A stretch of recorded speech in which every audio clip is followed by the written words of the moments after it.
말씀은 신약 성경 누가복음 22장 말씀입니다. 자, 누가복음 22장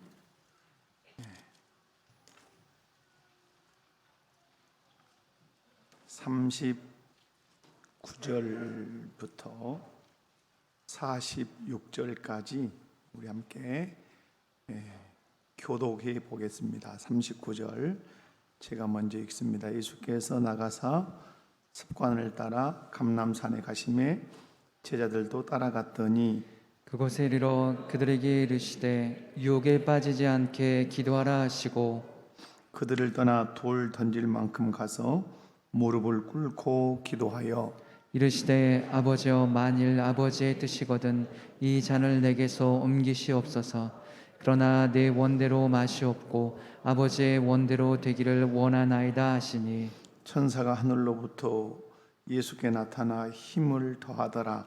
예수께서 힘쓰고 애써 더욱 간절히 기도하시니 땀이 땅에 떨어지는 핏방울 같이 되더라. 기도 후에 일어나 제자들에게 가서 슬픔으로 인하여 잠든 것을 보시고 이르시되 어찌하여 자느냐 시험에 들지 않게 일어나 기도하라 하시니라. 아멘. 할렐루야.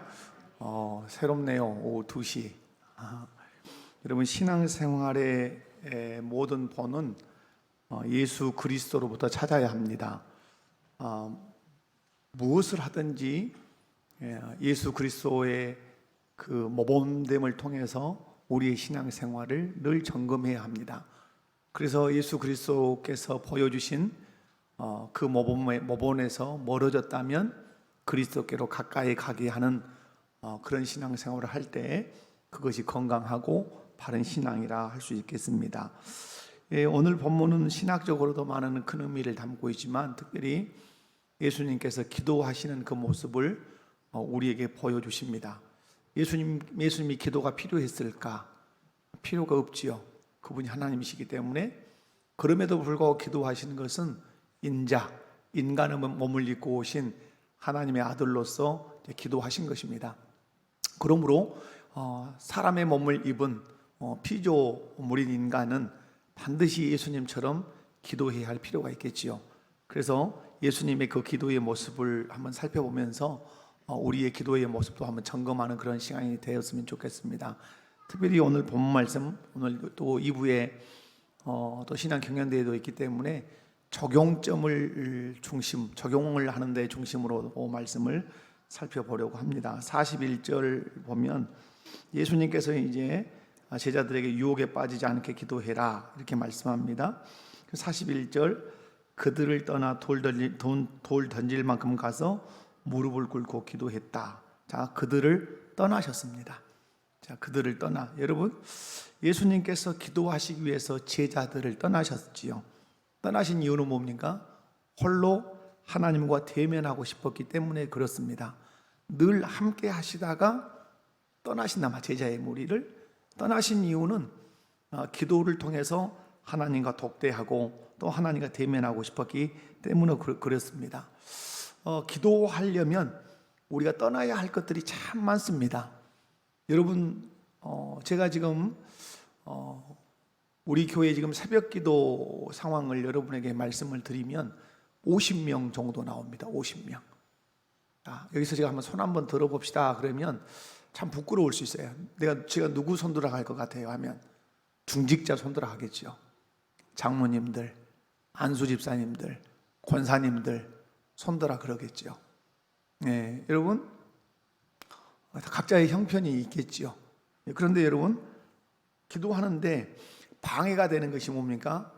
떠나야 할 것들을 떠나지 않을 때 우리의 기도 생활이 될 수 없어요. 텔레비전을 떠나야 기도 생활 되죠. 그죠? 그리고 여러 모임을 때로는 떠나야 되고 때로는 취미 생활도 때로는 떠나야 기도가 가능하죠. 한마디로 하나님과 독대하는 것을 방해하는 것이라면 때로는 떠날 필요가 있단 말이에요. 그리고 홀로 하나님 앞에 설 필요가 있어요. 우리 안에 많이 훈련돼야 되는 경건의 훈련 중에 하나가 이 기도인데, 기도는 누구 앞에 홀로 서는 것입니까? 하나님 앞에 홀로 서는 것이에요. 지금 현대인들이 두려워하는 것이 무엇이냐면 홀로 있는 것을 두려워합니다. 홀로 있으면 또 죄를 지어요. 그래서 여러분, 성경은 홀로 서기를 자꾸 강조합니다. 홀로. 여러분이 근데 홀로 누구 앞에 서야 합니까? 하나님 앞에 서는 훈련을 잘 하셔야 합니다. 이것이 경건 생활이에요. 하나님 앞에 홀로 서서 하나님과 독대하고 하나님을 대면하는 그것이 기도 생활입니다. 우리 이목포교에 속한 모든 성도님들은 떠나야 할 것을 때로는 한 번씩 떠나십시오. 가족도 살짝 떠나셔서 예배당에도 올라오시고 그렇게 기도하시기 바라요.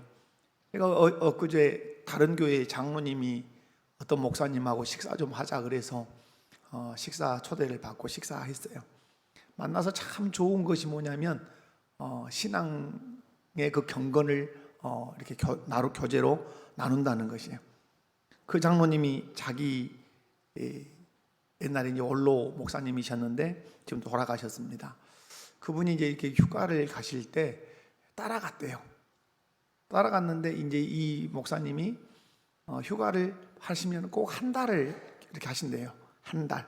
여름 휴가 한 달. 그럼 한 주간은 금식을 쭉 하시고 그다음 한 주간은 지금까지 못 만났던 사람들을 쭉 만나고 그다음 두 주간은 이제 온전히 성도들을 위해서 교적부를 들고 계속해서 기도하시고 그리고 다음 목회 계획을 쭉 한번 짜시고 그런데 본 게 뭡니까? 그 목사님의 경건 생활을 옆에서 이렇게 본 거죠. 그래서 자기도 1년 중에 상반기에 3박 4일 금식, 하반기에 3박 4일 금식하는 습관을 가지게 됐노라 이렇게 고백을 하는 것을 들었습니다. 여러분, 오늘 나는 기도하기 위해서 떠나야 할 것이 무엇인가? 무엇 때문에 나는 하나님 앞에 홀로 서지 못하는가? 이 부분을 좀 점검해 보시기 바랍니다. 그것이 일일 수도 있고 그것이 가족일 수도 있고 그 취미 생활일 수도 있고 그렇습니다. 여러분, 기도하기 위해서 떠나야 할 자리, 떠나야 할 사람, 떠나야 할 모임이 있다면 과감하게 떠나서 하나님과 독대하고 대면한다면 여러분의 경건 생활에 큰 유익이 있을 줄로 믿습니다. 뿐만 아니라 오늘 말씀 보면 41절에 제가 오늘 적용 중심으로 한다 그랬습니다. 41절에 보면 돌 던질 만큼이라고 했습니다. 돌 던질 만큼. 이 말은 뭐죠? 어떤 적당한 거리를 얘기하는 것이죠. 왜 적당한 거리를 이렇게 두고 기도하셨다는 것일까요? 이건 너무 멀리도 아니고 너무 가깝지도 않은 어떤 방해받지 않고 기도에 집중하고 싶으신 예수님의 그 모습을 담고 있는 것 같습니다. 기도는 그냥 하면 되는 것이 아니죠. 기도는 환경도 대단히 중요합니다. 그죠? 여러분, 기도할 때 아주 강해하는 게 뭐냐면 생각이에요. 생각. 그러니까 여러분, 기도를 집중적으로 하시려면 단도리를 잘 해놓으셔야 돼요. 여러분, 밖에다가 나랑 널어놓고 와서 기도하면 비가 올란가 말란가 걱정이 돼서 기도가 돼요, 안 돼요? 안 되죠. 된장독 마당에 있는데 열어놓고 오면 여러분, 우리 여자분들 기도하다 보면 내가 가스불 끄고 왔을까 말았을까 이런 생각이 든단 말이에요. 그러니까 기도하려면 뭘 잘해야 돼요? 주변 환경 단도리를 잘 하셔야 돼요. 그런 생각이 들지 않도록 단도리를 잘 하고 와서 기도해야 기도가 잘 되는 거예요. 오늘 예수님께서 돌 던질 만큼 어떤 거리 이렇게 이제 유지하셨다 이 말이죠. 저도 이제 산기도 중학교 때 처음으로 산기도 중2 때 제가 가봤습니다. 중2 때 얼마나 무서웠는지 몰라요. 무덤 옆에다 놔둬가지고. 그런데 선생님이 다 간격을 이렇게 유지. 그런데 그 사람의 목소리가 들릴랑 말랑 할 정도로 이렇게 간격을 두셨어요. 왜? 그래도 사람이 있다 이 정도는 느낄 정도로 그렇게. 그래서 얼마나 열심히 무서워서도 했고 또 그 열심히 하고 싶어서도 했던 것 같습니다. 예수님 기도하실 때 돌 던질 만큼 가서라고 이렇게 기도하셨어요. 그 다음에 이제 세 번째 보면 어떻게 기도하셨죠? 41절에 보면 무릎을 꿇었다 이렇게 기록해요. 유대인들은 기도할 때 어떻게 기도하죠? 서서 기도합니다. 유대인들은 서서 하늘을 우러러 두 손을 벌리고 이렇게 기도하는데, 예수님은 기도할 때 오늘 무릎을 꿇었다 이렇게 기록을 해요. 예수님께서 무릎을 꿇고 기도했다는 것은 하나님 아버지 앞에서 보이신 절대적 겸손이에요. 여러분, 예수님은 하나님이세요. 성부, 성령 하나님과 본체세요. 하나님이시다 이 말이에요. 그런데 그 하나님이신 예수님께서 무릎을 꿇으셨어요. 인간의 몸을 입으신 그 예수님께서 하나님 아버지 앞에 무릎을 꿇으셨어요. 이건 절대적인 겸손이죠. 오늘 우리 기도의 한계는 무릎을 꿇고 기도한 그런 시간들이 적어지고 있다는 거예요. 저는 가만히 이렇게 보면서 문화적인 이기, 이런 문화적인 이런 시스템이 우리의 경건 생활을 많이 방해합니다. 이 영상이 저는 그리 마음에 들지 않습니다. 개인적으로는. 뭐냐면 여러분, 교동문 다 옛날에는 어떻게 했습니까? 들어서 다 찾아서 교동문 읽고 다 일일이 성경, 그 옛날에 예배를 드리면 옛날 목사님들은 성경을 많이 찾게 했어요. 그러니까 예배 시간이 되면 성경 넘어가는 소리가 착착착착 들립니다. 제가 또 좀 좋아하는 목사님이 이제 계셔서 이제 우리 이렇게 그 교회 홈페이지 이렇게 들어가 보면 그 교회에는 이런 영상이 아무것도 없어요. 이 뒤가 아무것도 없어요. 그 교회는 주일 낮이든 주일 밤이든 홈페이지에 들어가서 설교를 들어보면 성경을 찾으라 그래요. 그럼 그 교회 그 음향 시설에서 무슨 소리가 날까요? 성경 넘어가는 소리가 착착착착착 막 전라도 말로 성경 딛기는 소리가 막 나요. 그래야 돼요. 그래야 돼. 그런데 왜 여러분 교회에 와서 성경을 얼마나 여러분 찾으신가요? 성경 못 찾게. 그래서 제가 이제 부임해서 주일 낮은 새가족도 오고 그러시니까 성경을 다 띄워드려요. 그러나 주일 밤과 수요일 밤은 성경이 일체 띄우지 않게 해요. 이유는 다른 데 있잖아요.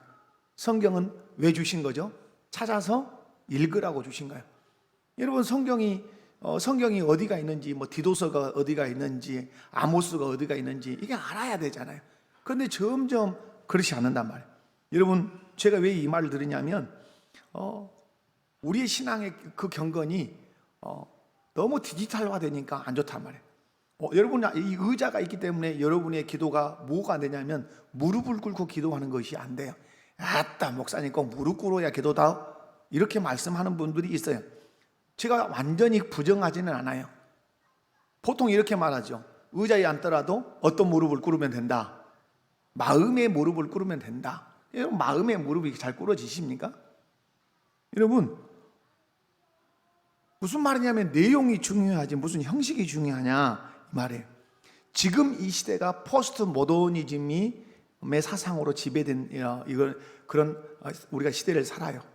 뭐냐면 형식을 깨뜨리는 시대예요. 지금 결혼식 가면 주례가 있습니까? 없습니까?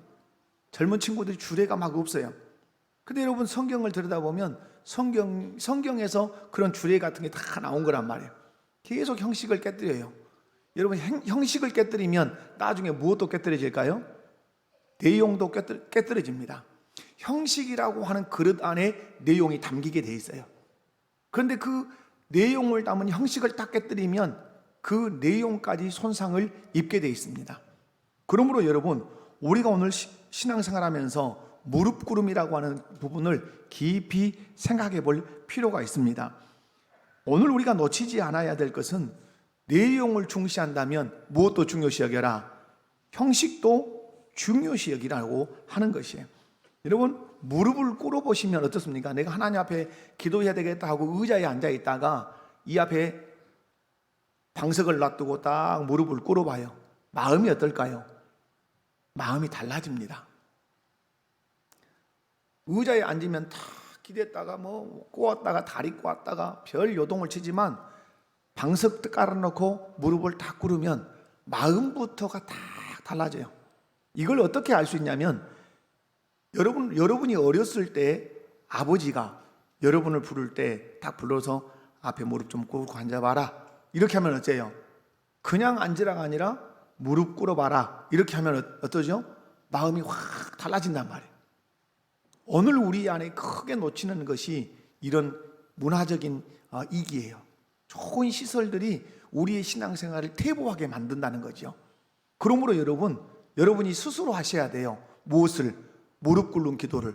이번에 우리가 도화선 산상기도에 여러분 CTS에서 아주 좀 길게 이렇게 보도를 했습니다. 보여드리고 싶어도 우리가 이 앞진 한번 우리가 만들어서 보여드렸기 때문에 안 보여드렸는데, CTS 뉴스에서 이제 우리 교회 그 도화선 산상기도회를 출발하면서부터 마지막까지 쭉 촬영을 해서 이제 뉴스를 이렇게 내보냈어요. 여러분 그때 가서 무릎 꿇어 보니까 무릎 꿇어지던가요? 무릎 수술해서 안 돼. 그죠? 여러분 무릎을 또 안 꿇어봤기 때문에 막 다리가 저려서 안 돼요.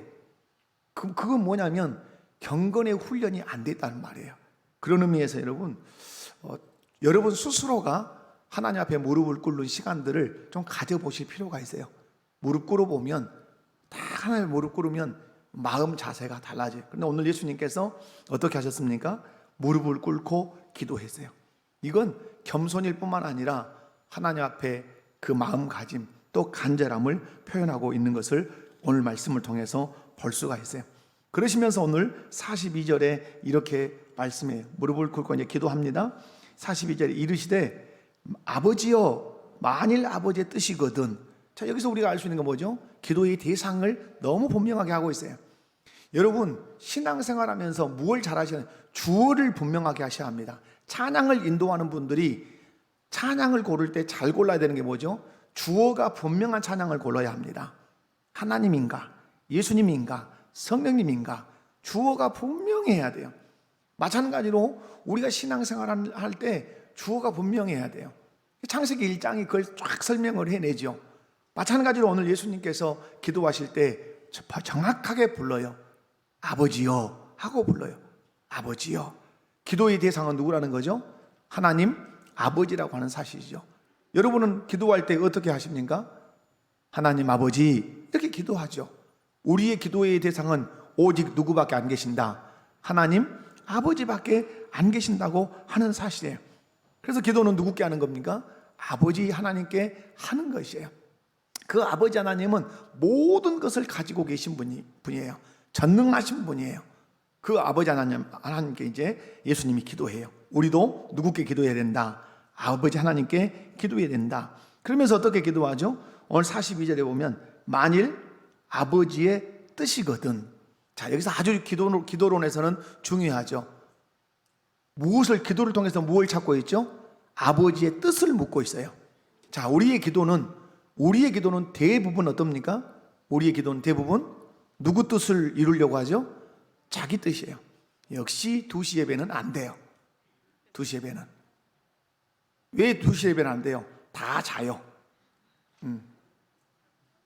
다 자. 그러니까 저는 이 연사 저녁 예배는 역시 좋아. 저녁 예배는 98% 안 줍니다. 거의 99% 안 주러 와요. 지금은 거의 많이 좋으세요. 뭐 봐봐요, 눈동자를. 밥 먹고 다 풀어져 가지고 아주 흐리멍텅해져 있어요. 말씀을 이제 마치려고 해요. 여러분, 만일 아버지의 뜻이거든. 지금 예수님은 무릎을 꿇고 하나님 앞에 엎드려 기도할 때 자기의 뜻을 구하지 않았어요. 여러분의 기도의 내용을 가만히 들여다보세요. 뭘 구하죠? 다 내 뜻을 구해요. 내 건강 주세요. 내 자식들 잘 되게 해주세요. 내 사업 잘 되게 해주세요. 다 누구 뜻을 구하죠? 다 자기 뜻이에요. 그런데 오늘 예수님이 기도하는 모습을 통해서 가르쳐 주신 건 뭐죠? 만일 아버지의 뜻이거든. 그러니까 여러분이 건강 주세요 라고 하는 기도 하지 말라는 거 아니에요. 근데 그것이 누구 뜻이어야 돼요? 아버지의 뜻이어야 돼요. 여러분, 바울 사도가 병약했어요. 그런데 그 질병을 하나님이 고쳐 주시지 않았어요. 이유는 뭐죠? 그것이 아버지의 뜻이었기 때문에 그래요. 근데 우리는 뭐예요? 뜻을 묻지 않아요. 무조건 고쳐주세요. 무조건 돈 많이 주세요. 무조건 잘 되게 해주세요. 이러는 거예요. 오늘 여기서 기도가 무엇인가를 발견하셔야 돼요. 기도는 무엇이다? 아버지의 뜻을 구하고 아버지의 뜻을 찾고 그 뜻을 실현하기 위해서 하는 것이 무엇이다? 기도라는 사실을 여러분이 꼭 기억을 하셔야 돼요. 그러면서 오늘 얘기해요. 내 뜻도 예수님이 내 뜻도 있습니다. 내 뜻이 뭡니까? 하실 수만 있으면 이 잔을 내게서 옮기시옵소서. 이건 제 뜻입니다. 그러나 제 뜻대로 마옵시고 아버지의 뜻대로 되기를 원합니다. 내 뜻과 하나님의 뜻이 쟁쟁하게 서 있을 때 기도는 뭡니까? 내 뜻을 내려놓고 하나님의 뜻을 붙들겠다고 하는 것이 기도죠.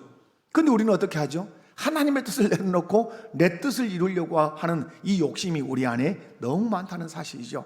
사랑하는 성도 여러분, 오늘 예수님께서 무릎을 꿇고 하늘아버지께 구합니다. 만일 아버지의 뜻이거든. 여러분이 기도할 때 누구 뜻을 물으셔야 돼요? 하나님 아버지의 뜻을 물으셔야 돼요. 그러자 오늘 43절 천사가 하늘로부터 예수께 나타나 뭐 하더라? 힘을 더하더라. 누가 보낸 천사예요? 아버지가 보낸 천사예요. 그 기도가 너무너무 기쁘신 거예요. 그러니까 천사를 보내서 그 기도를 더 간절하게 할 수 있도록 천사를 통해서 도우신 거예요. 사랑하는 성도 여러분, 우리의 신앙생활에서 빼놓을 수 없는 신앙의 도구가 무엇입니까? 그것은 기도하는 것입니다. 기도는 하면 되는 게 아니에요.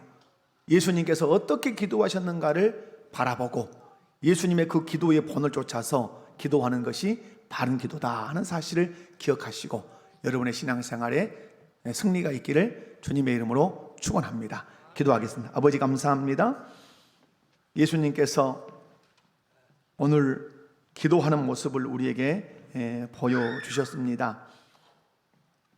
떠나야 할 사람 또 모임 떠나서 기도할 줄 아는 저희들 되게 해주시고 돌 던질 만큼 어떤 적당한 거리를 유지하시면서 우리 주님은 기도하셨고 하나님이신 예수님께서 아버지 앞에 무릎을 꿇고 겸손히 기도하셨습니다.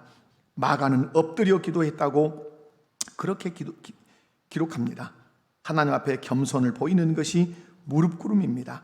아버지 하나님, 형식을 가볍게 여기지 않게 하여 주옵소서.